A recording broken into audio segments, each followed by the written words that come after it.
colleague Stephen Mbide is going to dive into. Mbide, if you could take it away. Yes, good morning to you, Andrew Chamagero. It's a bright Tuesday morning coming to you from this side of Nakaso Zivudo. This is Busiro East constituency in Wakiso district. I'm at the home of Honorable Medad Ssegona, popularly known as Akali Amagwa. We are talking about the campaigns that are presidential and parliamentary, but because we know that the security officers or agencies and the Electoral Commission, they are accusing the opposition or the candidates of failing to abide by the guidelines put in place by the Electoral Commission, the Minister of Health, in relation to controlling COVID-19. That's why I'm here with Honorable Medad Ssegona to let me know why he is also the MP for this area, but also the team leader from NUP, the Kampala Metropolitan Region. Good morning to you, Honorable. A very good morning to you and our viewers out there. I found you in hype modes of trying to go and canvass votes to take you back to Parliament. But of course, we know that as you go ahead with the campaigns, you as parliamentarians, and also as the candidates, your candidates, NUP, FDC, and the others, of course also NRM, the Electoral Commission is accusing you of not abiding by the guidelines. Why aren't you putting this in practice? Because you know health is really paramount. Well, first, I have not heard the Electoral Commission condemning the NRM for doing the same thing that is happening elsewhere. That's the first point. Second, I have not seen the police and army tear gassing and beating up supporters of the national resistance movement. So clearly that tells you the motive of the security agencies working for a particular person and to disorganize the campaign programs for the rest of the candidates. Yes, it is true. Going by the happenings and the revelations, COVID is there. COVID is real. And it is not our intention whatsoever to engage in any practice that has the likelihood of spreading COVID-19. It is not our intention either to compromise the principles of the Constitution relating to elections and electoral democracy in this country. I am surprised that the police would prefer enforcing guidelines as against the Constitution. The command of the Constitution to the Electoral Commission is to organize regular, free, and fair elections, and nothing that falls short of that. You cannot conduct an election that is said to be free and fair without allowing access to the voters and allowing the voters access to the candidates. But before you went into the campaigns, you agreed with the Electoral Commission that yes, we will be having these guidelines in place. But we see confrontations day and day. The confrontation is by the police, because you see, if you see somebody is just driving through a particular town, waving to fellow countrymen and women, how is it compromising the standards for COVID, the SOPs? All you would need to do, because the role of the police is to regulate, just say, okay, we are allowing you the freedom to wave to your candidate, but please observe the following. And see if they do not observe. The mood of the police is prohibition. We do not allow, we disallow, as if they have that power. They do not possess that power, whether under the law or under the dictates of common sense, which I want to insist they possess, unless they convince me otherwise by word or action.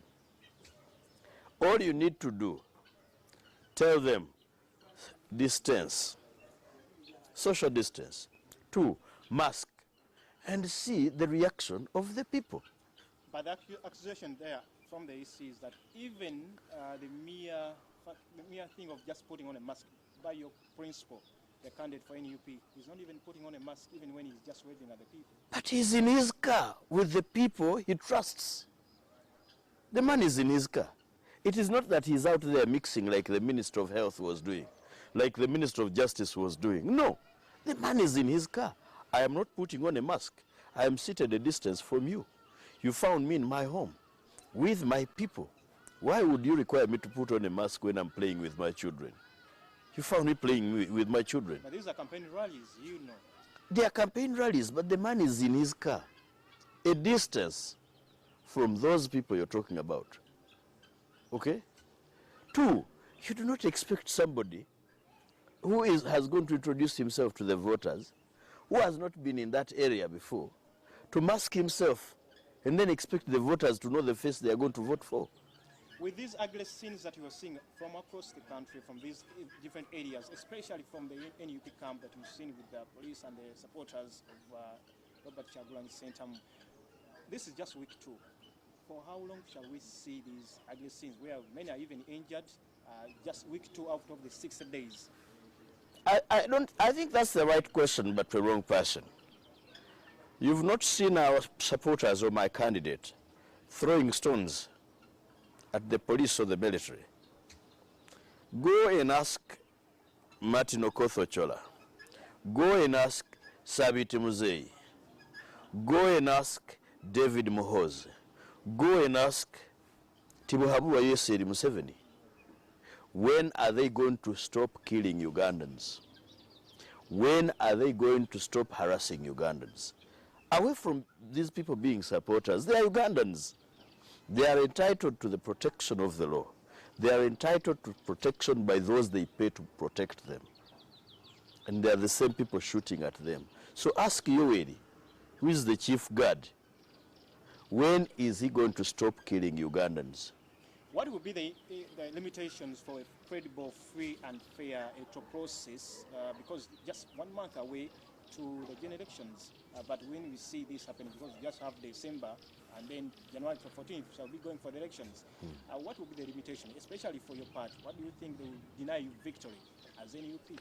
No, they are going to do everything within their means to deny us victory. But like our president has consistently and persistently said, well, there is nothing you can do to stop a change whose time has come. So many challenges are going to be there. You see money being dished out. You saw the PSST writing saying we do not have money. Where has the money gone? For the election, we budgeted. So where has the money gone? But because they have to divert the money, to rechannel the money, to offer an opportunity to the incumbent and his team to bribe voters, you don't find money in government. So money is one of the challenges. Two, of course, you see what the police and military are doing. That is another challenge. Those are big challenges, but they are not insurmountable. These are challenges we're going to jump and cross over to victory. Of course, the issue of voter education, it is very limited. Access to media is limited. You saw my presidential candidate being denied access to radio stations, to TV stations. You know, on the one hand, you're telling him, okay, leave the field, go to the TV. On the other hand, you're blocking the TV. Let's speak about NUP. I saw you got victory from the High Court, but now DFAS and Twaha have now, of course, issued intentions to appeal. Have you gotten these intentions to appeal? And then, are you ready to bat again with the court? What will even have to be the impact of how we wind up? Yes, we received their notice of appeal. We also gave them a notice of address of service. We are happy to continue engaging with them. They are only delaying our collection because they owe us money now. At least they know. I am not sure the UPDF is going to pay for them. I'm not sure Museveni is going to pay for them because there are others he has tricked before and left them. It's not Museveni in the court, it's DFAS. No. I am intelligent enough to know who the real DFAS is. And I was able to expose the real DFAS in court. We are ready and happy to meet them in court. It is good to explore all routes available. But my final word to fellow countrymen and women, Uganda belongs to us all. We do not have a second home. We all meant to stay here. The best thing we can do to ourselves and to our children and grandchildren is to make Uganda a better place to live in and a place where all of us can live. Thank you so much, Honorable Medad Ssegona Magwa. He's a lawyer, a politician, and of course, a team leader for National Unity Platform and an MP for the Busiro East Constituency. Stephen Mbide of FSWH, we have been here with him at his home in Nakasozi Budo. Back to you in the studio. But of course, we know that Andrew Chamagero was with you live at 6:30, and now we bring the show to an end. And of course, Friday Nakas will be coming on at 9 a.m. Thank you for being a part of Morning at NTV. We shall be resuming this tomorrow morning at 6:30. Thank you. Have a wonderful Tuesday morning.